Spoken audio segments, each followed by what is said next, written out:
Now after the score, it's Parkey on to kick it away. This fielded at the 2.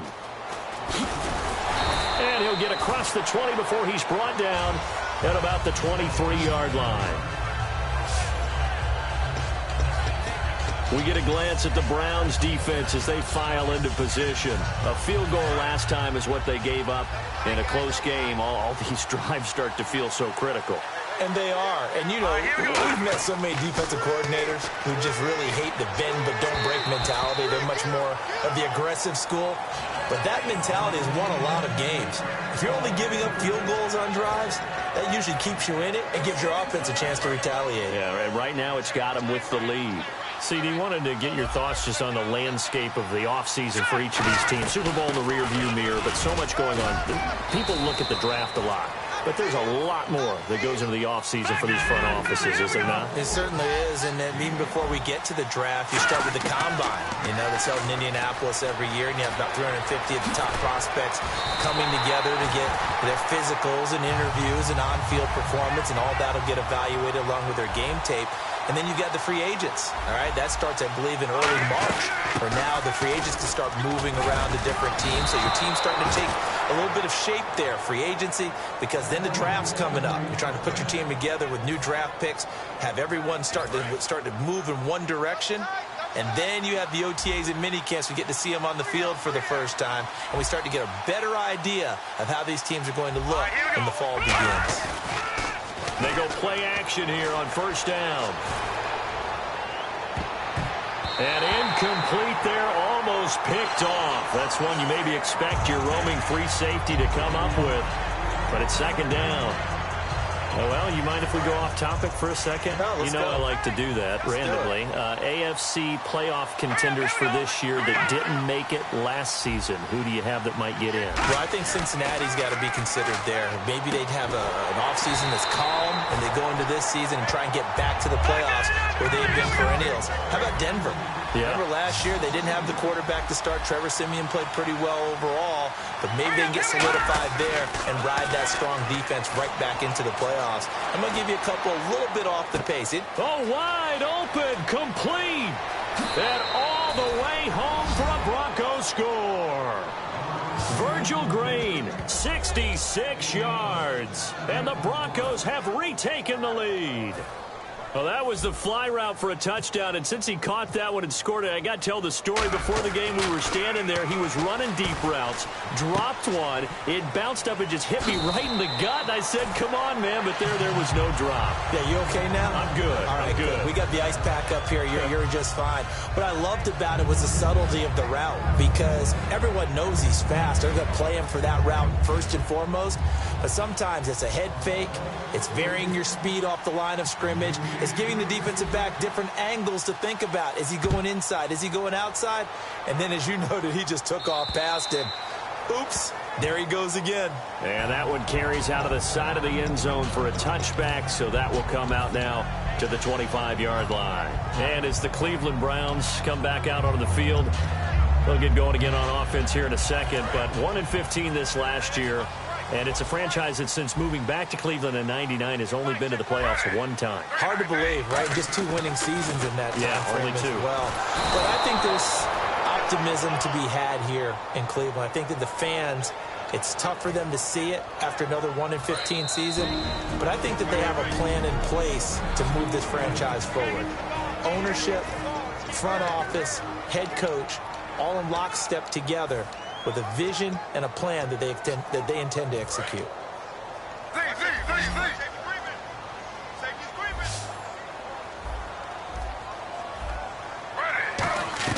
On second down, here's Griffin. Coleman has it here right side. 6 yards is the pickup, and that'll lead to a third down. The Broncos going dime. 2 extra defensive backs for third down. Playing pass all the way.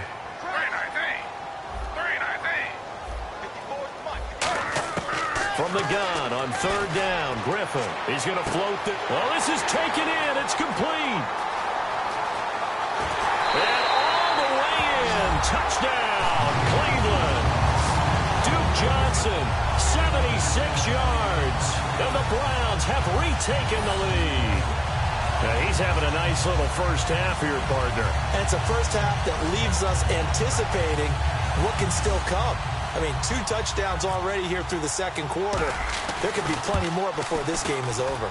And it's now 14-11. They lead it by 3.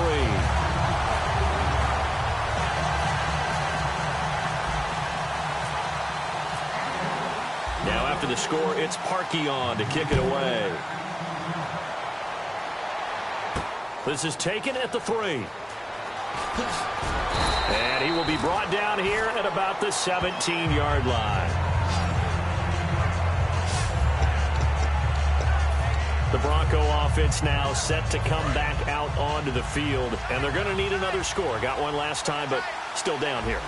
When you're playing catch-up, every possession becomes crucial, doesn't it? It's vital. Get back out on the field, punch it in the end zone again. They know it's not easy, but what they do have going for them, they did score the last time. They think they've got a good formula working. And what about the defense? Well, now you're just saying to yourself, okay, gave up the score last time. What adjustments do we need to make to slow them down now and get the ball back for our own offense? Is it more pressure? Is it more zone? What do they have to do? They're trying to figure that out themselves. We'll see if they can figure that out right here. 2 minutes to play here in the first half. More from Cleveland after this. A reminder coming up at halftime. Larry Ridley will join us from Orlando with our halftime report. But business to take care of before that. Being chased out left. Now, and that's caught inside the 35. 26 yards on the pickup there. And it's a first down for the Broncos. And now it looks like they're going to be in the hurry-up. On 1st and 10, Simeon. He goes underneath for Anderson. And he gets it all the way down inside the 10 to the 5-yard line. A really good pickup of 28 yards. Here we go. 3-19. Throwing again is Simeon. Eluding the pressure right. And no escaping this time as he'll go down. They got him for a sack. And the offense moving quickly to the line. Possible run anticipation here as the D-line sandwiches together. That's caught. It's Thomas. 4 yards on the pickup, and that'll make it 3rd and goal. And play is stopped here. Timeout. It's the defense calling the timeout here. And with halftime on the horizon, they'll be out of timeouts from here forward.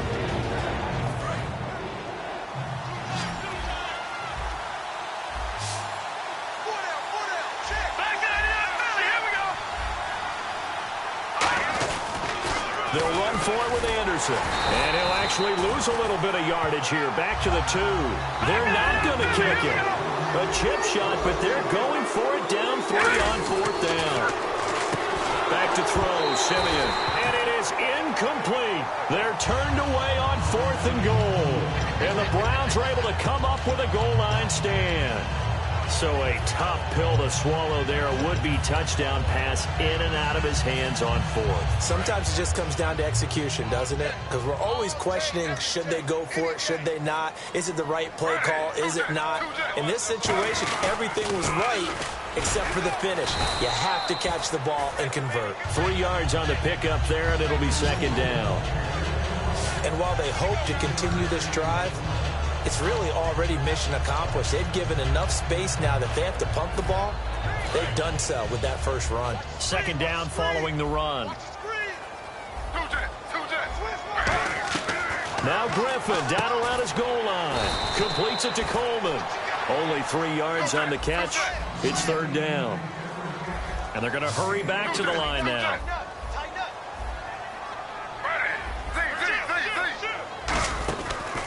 On 3rd down, Crowell. And he is going to have the first down as he's up to his own. What's that? Now. Oh, we're back. Okay, well, something happened to Larry in the halftime show, I guess. We're ready for the 3rd quarter. Let's go.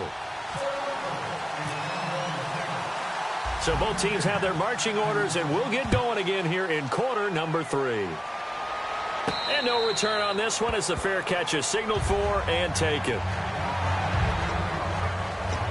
Here's the Browns offense now getting set to start off this third quarter. They have the lead. Now they'll be looking for some separation here as we begin the third quarter. I like the way you term that, because now I think they go a little bit deeper into their playbook. They like what they did in the first half. That worked okay. But in order to get the separation that you just talked about, change things up a little bit. Change your tendencies. Try and hit them a little bit more with some things they didn't see in the first half. We'll see if they do just that. Give him 10 yards on the pickup, and it'll be second and very short. That was a good, strong run there. While it won't pick up a first down, it was definitely something needed by that offense. A positive run. They got a good push by their guys up front. Maybe something they can build on as this game continues. Again, we'll see the pistol here. A fake to Crowell. Now it's Griffin. Under a heavy rush, and down he goes. Todd Davis leading the surge there. He drops him for a loss of 6. Now, we talk about players blitzing all the time. I often laugh and sometimes call it just straight-ahead pursuit. What a running start right back to the backfield for him. Yeah, it really didn't give anybody a chance to get up there and stop him. No, I mean, that's really, really difficult. You're asking a whole lot anyway, but when he gets that kind of a start and comes through clean, oftentimes the advantage definitely goes to the defensive player. On third down, Griffin. And that is incomplete. So the numbers have been good in the passing game, and certainly a big reason why they have the lead. But now here, third quarter, maybe go to the run game a little more? Yeah, perhaps. I mean, after that incompletion, a little credit to the defense for shutting them down on that play. Maybe you try and run the football a little bit more in this spot. But they have to feel good about how they've been throwing it overall.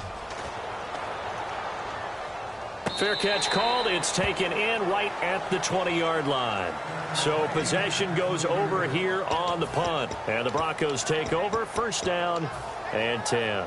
A look at the offense now here, coming back out on the road for their first possession of the second half. They were able to get the stop defensively. Now a chance really to set the tone here in quarter 3. They can really take charge, can't they? And this is probably how it was drawn up at the half. I think we can go inside the locker room, all right? And I think we would see up on the grease boards, stop them defensively, get the ball back for the offense, and let's go downfield and score. Seems simple, right? The last part, we have to find out if that's going to happen. But the first part worked to perfection. Did exactly what they wanted, and now their offense has to pay it off. See if they can get the latter 50%. Simeon now to throw. Flush to his right. A dump off to Anderson. And he'll be brought down shy of the 40 at the 38-yard line. 8 yards on the pickup there, and it moves the sticks. Looked like the defense put pretty good pressure on him, but he's able to flush out to his right to try and evade people. On the run, had to get on his horse. Still accurately throws a nice pass for a first down. Thomas, the lone receiver, left. Now a first down throw. Simeon flushed out right. On the run, he'll let it go deep. Right sideline. Emmanuel Sanders, the intended receiver. That'll bring up second down. As a general rule, when you take a deep shot downfield, it's usually a timing pattern. Quarterback in the pocket and looking to hit his receiver downfield. But when he has to move outside of it, timing off and gets thrown off. And on that play, that caused the incompletion. On second down, Anderson. And able to get this one all the way up to about the 46-yard line. 9 yards on the pickup there as they'll be left with 3rd and 1. They're going to hurry back to the line now. Third down now. It's C.J. Anderson. And he will have the first down as he gets this to the 47. 7 yards there, good enough to move the sticks.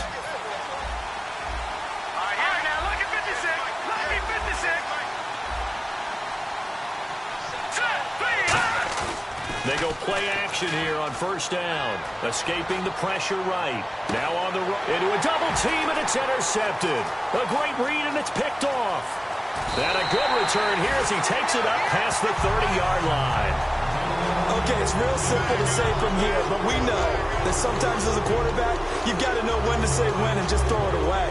Flushed out to the right, tries to make something out of nothing here, and he winds up floating one downfield that gets intercepted. Now the Browns offense, they get ready to head back onto the field. They're out in front. Last time they had to punt it away. We'll see if they can add to their lead now. They don't want to go out and punt it away again. This team now wants to get a cushion, put people away. They want want to run their offense and have it end up in the end zone. I do know from experience that when you slow down someone's running game, you're now doing the dictating on defense. And guess what? Now you're getting ready to tee off on their quarterback because they have to throw it all the time. But you still have to be alert for the draws and other plays of that nature to make sure you don't get hurt. And they still need 8 yards for the first here on second down. Another pistol look here. They'll run it again with Crowell. And he went nowhere. He'll lose yardage back to the 29. He lost 4 there, and it's third down. I saw Von Miller in college at Texas A&M, and all I kept hearing about was his speed off the edge to the quarterback. But what impressed me, his balance and his ability to take on blocks and be a force in the run game, as we just saw there.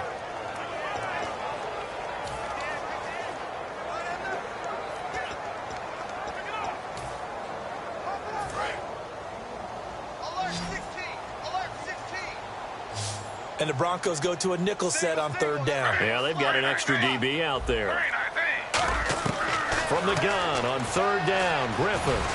And they can't get the long connection as it falls incomplete. The intended target was Corey Coleman, and that brings up fourth down. It's a tried-and-true formula, and I don't think it'll change for as long as we play football. If someone's trying to throw the ball and you can put pressure on them and make it tough. Now the Broncos are going to take a timeout. It's just their first, so 2 remaining as they burn one here in this third quarter. Here's Britton Colquitt now. On for his second punt. He'd take a repeat of his first.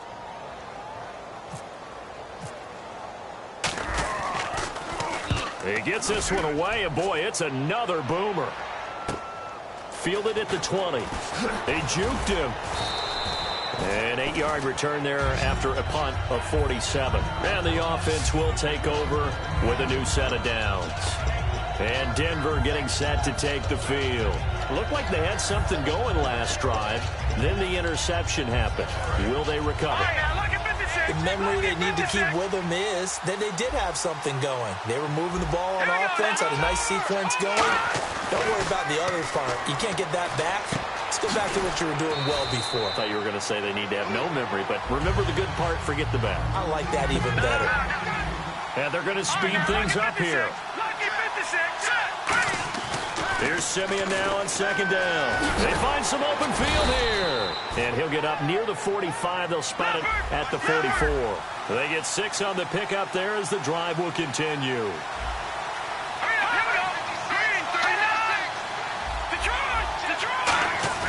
Now a play fake here on first down. Eluding the pressure right. And a big loss here as he's taken down. Jamie Collins able to get in and run him down for a loss of 14. And quickly they get to the line.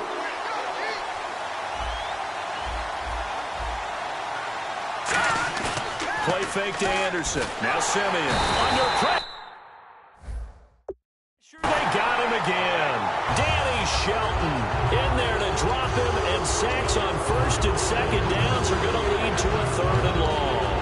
Well, this is what happens when you get behind the chains, as people like to say. When you have obvious passing situations, hard to vary it up and fool a defense. And you hate those situations if you're an O-lineman, right? Oh, without a doubt, because you just know they're coming, and you never know exactly how. They can be exotic in their blitzes, or their athletic ability just takes over. And he'll get to the 20. And we're back now here in Cleveland. It's been a very hotly contested game to this point. Just a field goal separating these two teams as we get set for the fourth quarter. Here's Riley Dixon now as he's on to punt for Denver. And look at this. It's a fake. He's got a man complete. And the fake will work. He's going to have a first down. It's a big play that time on the fake punt. And on fourth and long, somehow they're able to keep the drive going. Always enjoy a good fake, but I really enjoy it when he throws the football from punt formation. Now, you were a kicker and a punter in high school. Did you ever do that? One time, threw to my man Tim Jones on a botched field goal at 10. Hit him right in the numbers, and Jones, he just dropped it. Oh, the poor guy. Well, we had a fake punt here, and this guy caught it, so I think he and his friends will be okay with that one. And he loves his... And he is into the end zone for a Denver touchdown. Emmanuel Sanders, 33 yards. And the Broncos have taken the lead here in the fourth quarter.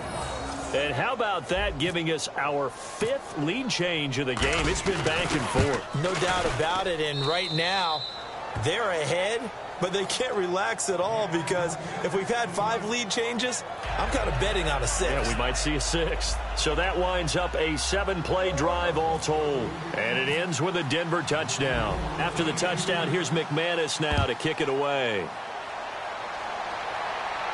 The return man is Mario Alford. And a pretty good return here. He'll be stopped just shy of the 25 at the 24-yard line. And now Cleveland geared up to take the field.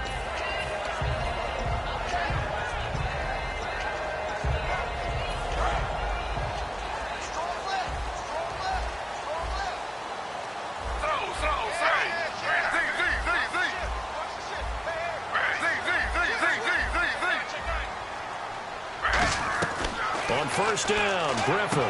Coleman has it here right side. A good pickup there. 8 yards on the first down completion. And now they're in the hurry-up.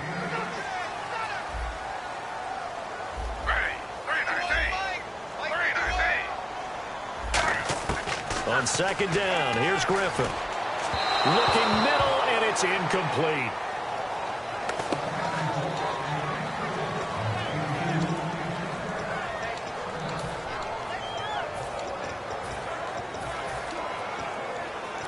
Offense coming up, needing 2 yards on third down.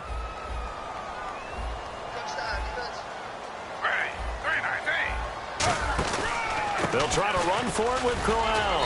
And he maybe makes it back to the line of scrimmage. That's it. Calling no gain there, and it leads to a 4th down. And this defense continues to give them fits. They just can't get really anything going on the ground, can they? I love the theme that you just brought up. This defense has been tough all game long against the run. We just saw another example of it there. The offense staying out. They're going to go on 4th and 2.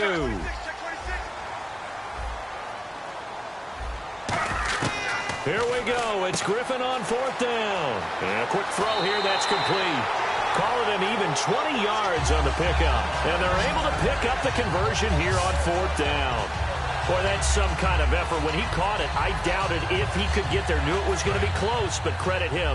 Really good effort. How about the rack on that play, the run after catch? But most of the time we think of it as just being an open field and picking up yardage. Sometimes you have to be real physical in order to gain the yardage you need for a first down. There goes Duke Johnson. And all the way in. Touchdown, Cleveland.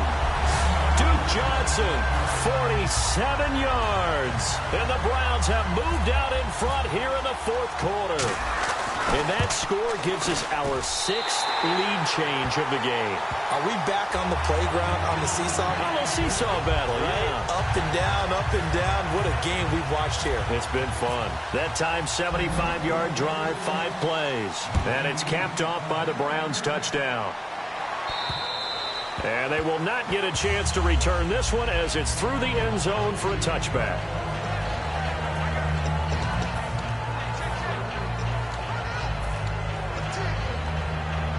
And Denver getting set to take the field. And they're hoping to capture some of that magic they had last time out when they were able to put together a scoring drive. But they're still down here, Charles. Not the major concern, though, because of what you talked about. They scored the last time out. They feel good. And he will go down outside of the pocket for a sack. Tried to get away, but could not. But, Brandon, sometimes I think when we watch games, we're actually watching a living museum because we're seeing the evolution of positions almost with each passing game. How about defensive ends nowadays and the way that they can run almost all the way across the field? It is unbelievable, isn't it? I mean, they're so strong, but they're so lean. They can move so quick with those bodies. Now that'll be tipped and intercepted. Picked off. It's the Pro Bowl corner, Joe Hayden with it. And they take possession of the football and have it at the 36-yard line. Oh, and that's a nice job defensively to get a piece of the football. He's going to pop it into the air, and then it's the tip drill. And good concentration by him to react to it and pull in the interception. And now Cleveland geared up to take the field. And they'll just simply be looking to build off the confidence of the last time out where they scored a touchdown. And confidence is powerful, isn't it? When you've scored once, you feel like you can go back out there and get it done again. Doesn't matter what the defense throws at them. They feel like they're in a groove right now, and they want to get out there and show it. Yeah, hoping to stay in that groove here this go-around. They'll throw on first down with Griffin. Caught, left side, it's Barnage. And they're able to get this one down to the 25. A big play there on the catch and run, and it'll move the chains. Well, coaches always talk about finding balance on offense. I don't think you can get much more balance than this. Big-time run, big-time pass. A 1-2 combination. Looked pretty good. How about that? Let's see if they... Oh, no, he lost the football. But fortunately, he's able to recover his own fumble, or that could have been trouble. All I can say about this play is that someone's living right. I mean, he's trying to gain yardage, trying to get upfield. Ball comes free. What's that panic that we've talked about oftentimes that you feel when you lose the ball? You can sense it. Oh, you can sense it, and somehow he got to it and was able to recover it for his squad. Again, it's Crowell, and he's going to lose yards. They take him down at the 26. They'll lose a yard, and it brings up third. Time for a break. We'll come back for the electrifying conclusion after this.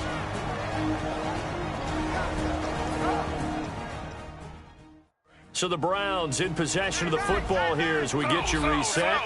And let's see what they've come up with offensively after having time to talk it over. On third down, Johnson. And he'll take it down here just shy of the 15 at the 16-yard line. He'll wind up getting 11 on that one. And that'll bring up fourth down. This offense really put themselves in a tough spot on first and second down, needing long yardage to try and pick up a first down. And they ended up getting a great run. Explosive, picked up nice yardage. You don't expect to be in this situation on fourth down. But guess what? It all started with what happened on first and second down. Really put them behind the 8-ball. So they get the 3 here, but you wonder whether that's going to be enough. Yeah, I mean, you've now made it so they need a touchdown rather than a field goal to catch them. But you're right. If they'd gotten 6 out of that drive, this would be a much different game.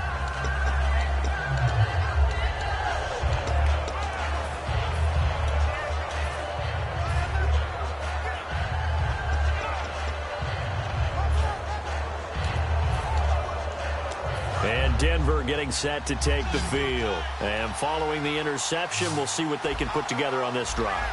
I can hear my old college coach right now. He always used to tell us before every game, the team making the fewest mistakes will win. What they're hoping is that that last mistake is their only one of the game. Coaches, that's all they talk about, turnovers, right? Minimizing those and maximizing opportunities. Just what you want on a first down run. Call it 8 yards, and it's 2nd and 2. Back to throw. Catch here, left side, Thomas. And he's taken down, but not before getting this across midfield and just shy of the 40. In the backfield is Anderson. They'll look to throw. And he can't get a throw off. He's taken down. What a huge play at this point in the game. And that was just absolute perfect man coverage. Nowhere for them to go with the football. Led to a sack. And that's really difficult to do in today's NFL with all these gazelles running around that you're trying to cover in the secondary. He's back to throw. Screen play, Anderson. And this time he's able to take it down to the 42. Give him 6 on the screen, but now it's third down. Looking to speed things up here, going with some tempo. Handoff comes to Anderson. The 20. And he is in as they have tied it late here in the final minute of the fourth quarter. And now we've got a tie game after that touchdown. And you and I both know what that means. Extra point in this situation, this little time left, takes on some extra emphasis, doesn't it? It does indeed. Now inside the final minute, can they get it and hold on? Oh, it's a fake. They'll try and throw for it. So they're able to get the 6, but they cannot get in on the 2-point conversion. And now a whistle and a timeout called by the kicking team. That'll leave them with just one remaining in this fourth quarter of play.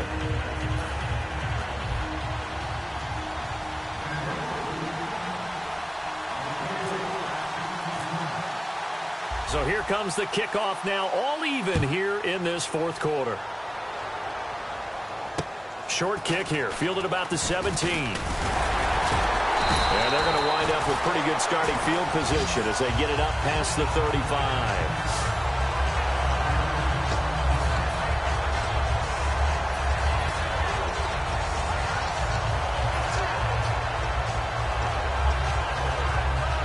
And now the Browns offense trots back onto the field. They have a little bit of time here to get into field goal range. Not much. In a tie game, you don't want to do anything crazy, right? I agree with you on that one. Risk reward, okay? If you go for it, what is...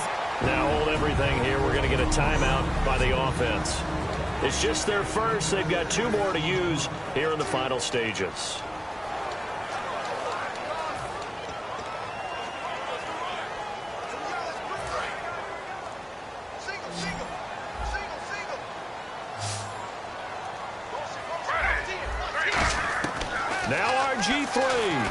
And this is going to be intercepted.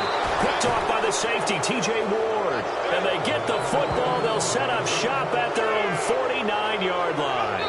Now whistles come in. We're going to get a timeout here by the offense. That'll be their third and final stoppage here as we step aside.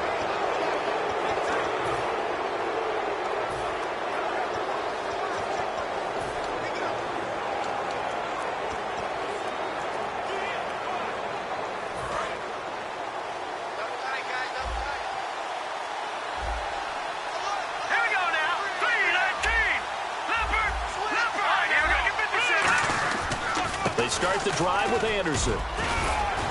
And he'll get this into enemy territory, but not by much as he's down to the 48.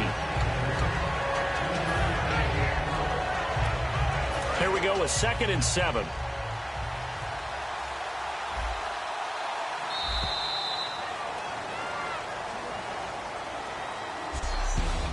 So we saw a lot of points. Overtime comes. The defenses, they clamp down. It's a little teaching moment here. Overtime rules. Remind us how this goes, partner. Okay, so in the past, we had sudden death. First team to score wins, but no longer. Now, if the team receives the ball, scores a touchdown, they win the game. If they kick a field goal, though, or don't score, the other team gets a possession.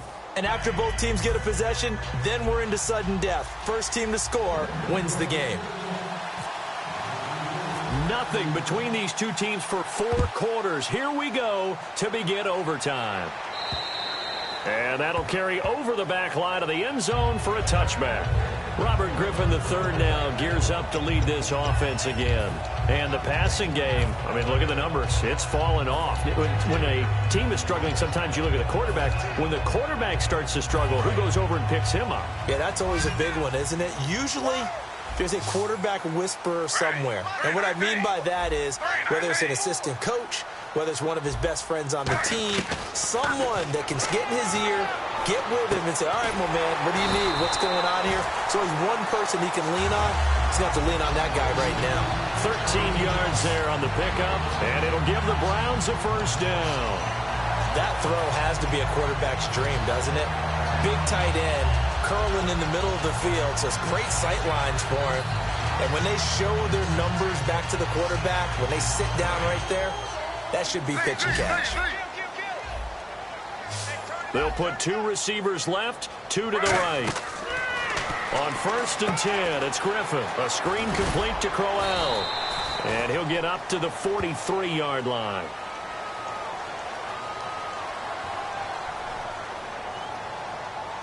Holding offense.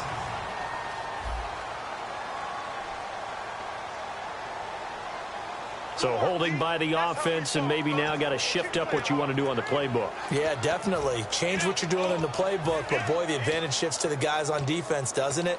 Longer yardage situations, they often become bolder. 10-yard penalty there on 1st down, so now 1st and 20.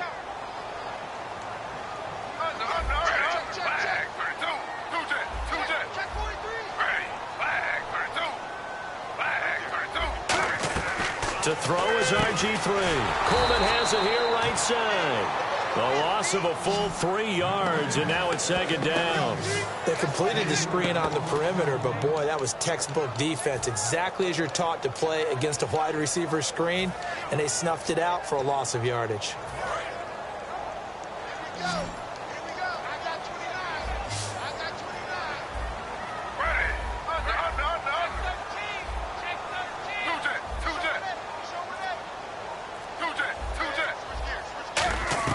On second down, Griffin.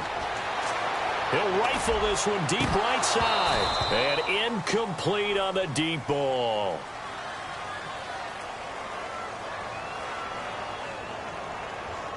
Holding offense. So a little grabbing there, but this time it goes against the offense for holding.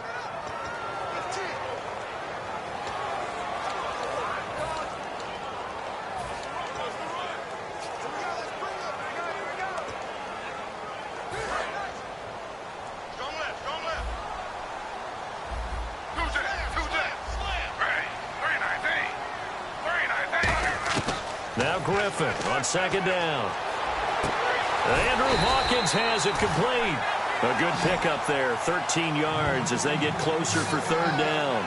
So there on that play, offensively, they were in the crossing route. Defense was in zone coverage, so as a former DB, how tough is it to defend that? It's really difficult because your natural inclination is to chase the receiver and maybe leave your zone. So you have to have discipline in order to talk to your other coverage guys and let him know that that receiver's crossing from your zone to the next zone. He's coming your way. Make sure you have him. And then when the ball is actually thrown, secure the tackle. When they're moving on crossing routes, if you miss a tackle, it usually results in a big play. But once again, a good example of situational football. That was third and very long, so you know they were guarding against the pass.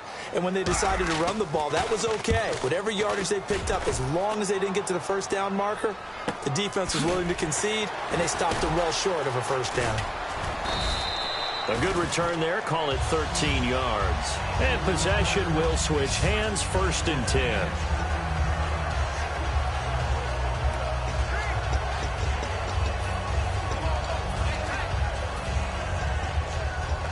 Now this Broncos offensive unit ready to head back out onto the field. Their defense did its job, got the stop. All they need is 3, and this is over. Couldn't have done much else other than score themselves and end it. Oh, and it's intercepted. Picked off. It's the Pro Bowl corner. Joe Hayden with it. So we will see yet another drive in this overtime. For whatever reason, neither team able to finish this game off. I know that the first thought is, does anyone really want to win it? But I think that they both desperately want to win it, and sometimes you force things, and that leads to errors. Well, it's out there for the taking. We'll see who can do it. Give them 3 on first down. It'll set up a 2nd and 7. Partner, you know I love to point out when teams break tendency and do something a little bit different from the norm. But when you run the ball in the first play of the drive, that's not a tendency breaker at all. That's just trying to establish yourself as you move forward. On second down, here's Crowell fighting his way down to about the 35-yard line. 3 yards on the pickup. That's going to set up an interesting 3rd and about 4 to go.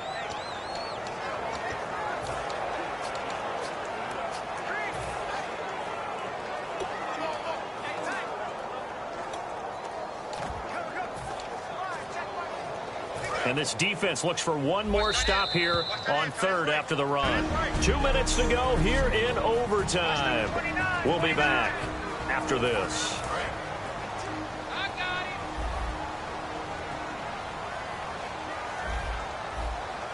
And defensively going with a dime set. 6 DBs on 3rd and 4. Griffin. And he finds Barnage. He's got it. A good gain of 14 there, and it moves the chains. Okay, when the big guy runs a corner route, you're asking a lot no matter who's covering him. Doesn't matter whether it's a linebacker or a defensive back. Yeah. He usually has the advantage because of his body type. They're going to run this with a tight end. And he is met at the line of scrimmage, and he goes down right there. Just a yard on the pickup there, and it'll bring up a 2nd and 9.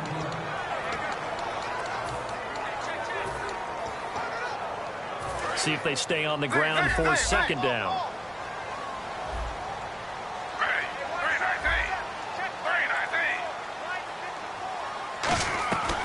second down. Here's Griffin. And that is incomplete. He was looking for Terrell Pryor that time. And it'll bring up third down.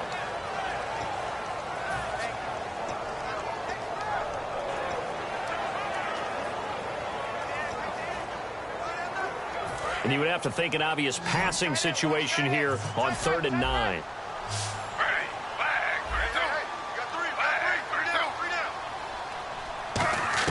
On 3rd down, Griffin. And he couldn't hang on to it through the contact. Incomplete.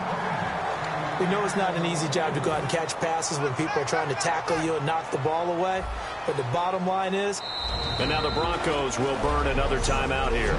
So a defensive timeout, chance to regather, regroup, and get set as we resume action. So here's the former Pro Bowler, Cody Parkey, in field goal formation. This to win it in overtime.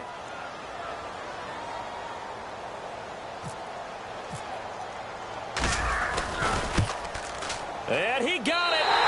The kick is good in overtime. He's able to split the uprights. We thought this game would be a good one. It did not disappoint into overtime, and it took the field goal to win it. And we always pay lip service to how important it is to play defense. And usually we focus on the big offensive pyrotechnics, right? But in this case, they got the ball back on defense, gave themselves a chance, and they capitalized on it with a victory.